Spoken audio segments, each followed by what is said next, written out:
It's time to take the brand new platform for a drive.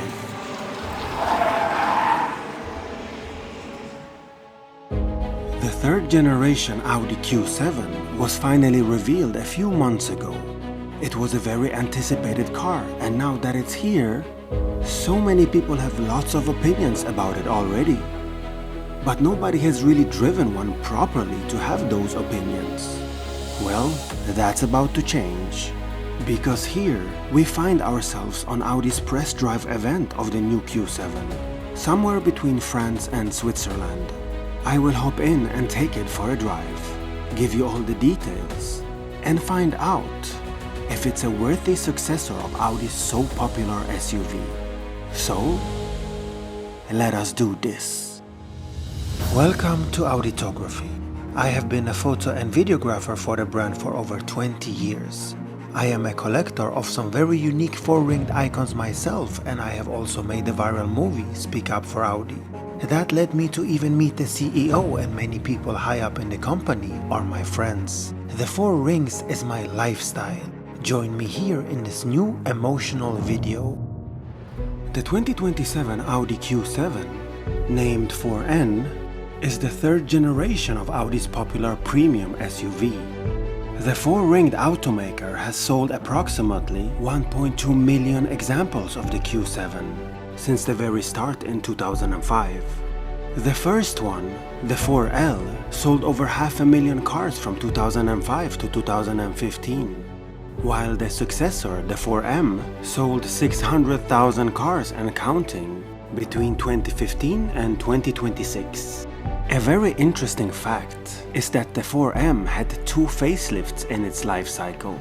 So what can we expect from this new Q7? I had high expectations of how it would drive after reviewing the car in a studio already a few months ago and knowing its interior and exterior. I already was skeptical of its non-Audi design in the front. But let's see if it can win me over.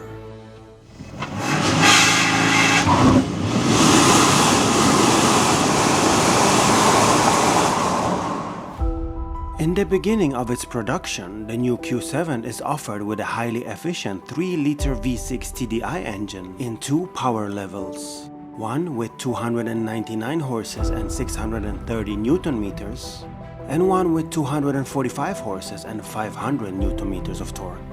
Both variants combine hybrid technology and an electric-powered compressor. I drove both engines here at the launch, but focused more on the almost 300 horses one, also called 220 kilowatts. And I have to say it's one of my favorite Audi engines at the moment. I drove the new A6 Avant recently with the same engine, and I loved it. It's very quick, responsive, but also a great commuter in the city and partner in long road trips. The issue with Audi's 2-liter TDI engine with mild hybrid was that while it was very quick off the line, the power died out quite fast. It simply was underpowered. This one though, it hauls. The 0 to 100 km/h acceleration is achieved in 6 seconds flat.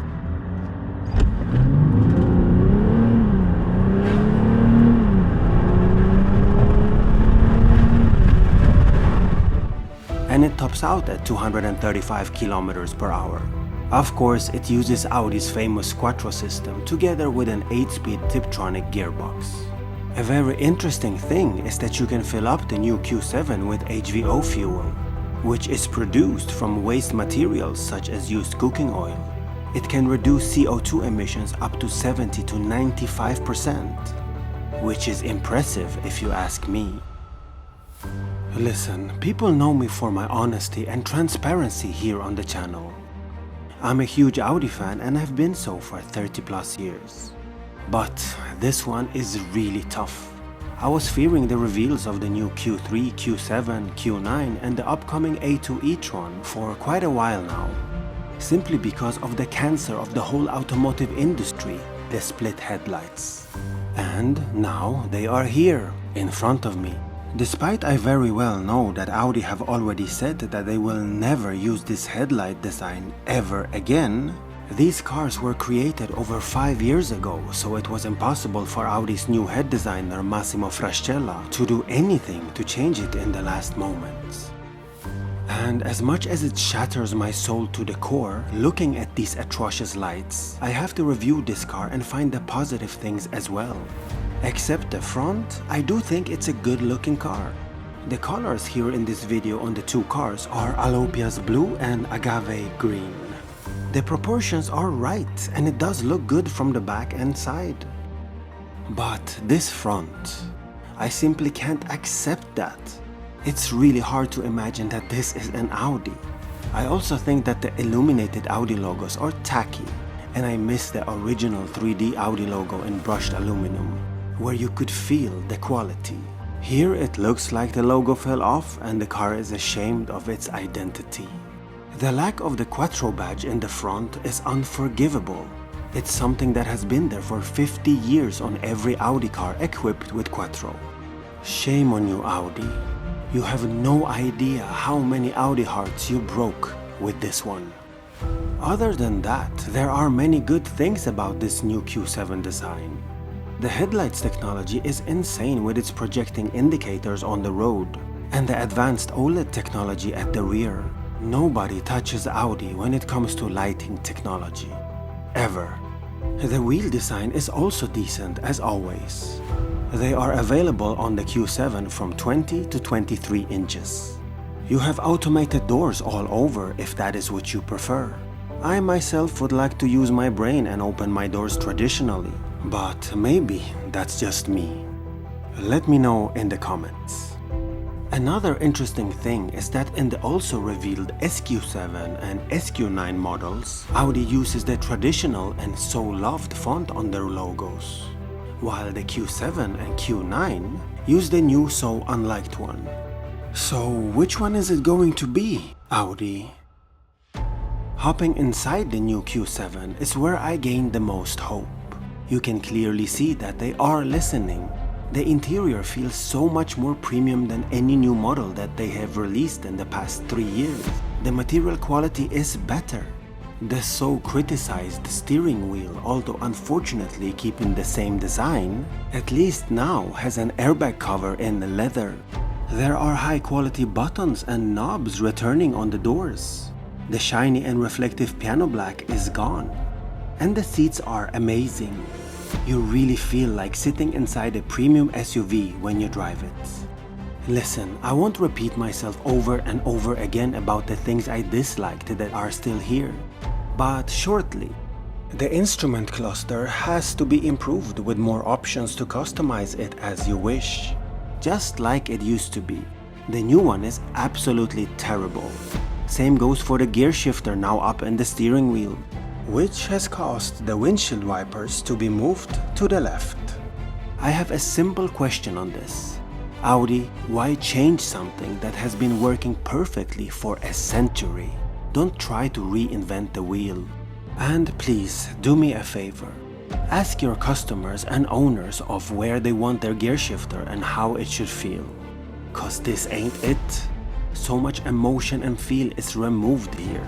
The lack of the physical buttons for the AC control is still there. It's annoying, removes the focus from driving, and is just wrong. But we all know that they will return to proper buttons very soon.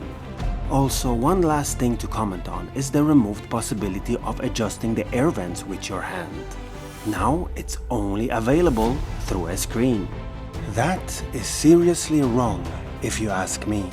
But again, the quality of the materials, those amazing seats and the Bang & Olufsen sound system is something only a premium car like this can provide. The huge openable panoramic roof that can be illuminated with a button push is an awesome party trick and leaves a huge impression on your passengers. Lastly, on the interior part, I want to address the seat adjustment and placement and the cargo area. Everything is so well thought out. And if you opt for the 5 or 7-seater, you will still get proper room and luggage space. That is the Q7's biggest asset, to access areas quickly and simple with a button push. Kudos to Audi for that. Now, coming to the most interesting part. Does the new Q7 live up to the expectations when it comes to the driving and handling? You bet it does. The engineers of the chassis and handling did their wonders here. You absolutely don't feel its massive weight. And let me remind you that the 5-seater is 2,380 kilos. And the 7-seater tops out at the scale at 2,425 kilos. That is very heavy indeed. But the magic here is the adaptive air suspension that works together with the 4-wheel steering. The car feels easy and nimble and handles like a hot hatch. I was very impressed driving it on the curvy roads of the mountains. It is much quicker and handles with ease compared to the car it replaces. Also, at first you think that the V6 TDI sounds really well. But then when you push a button for dynamic and realize that the outside sound doesn't change, it's the sound from the speakers inside that enhance the fake exhaust notes.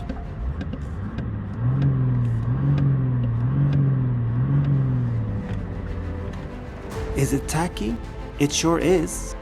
But does it work and make you feel better and more connected to the car? Absolutely. The new 3rd generation 2027 Audi Q7 is a great car on so many levels. It drives and handles great, has some serious technology, an improved interior with better quality and impressive spacious cabin. Its biggest problem is the lack of Audi identity. The front design ain't it. The average Audi customer will tell you that. It just doesn't look like an Audi. It looks like any other Asian manufacturer of today. But will the other areas make it attractive for you that you will forget its face? I will leave that one up to you. Thank you for watching.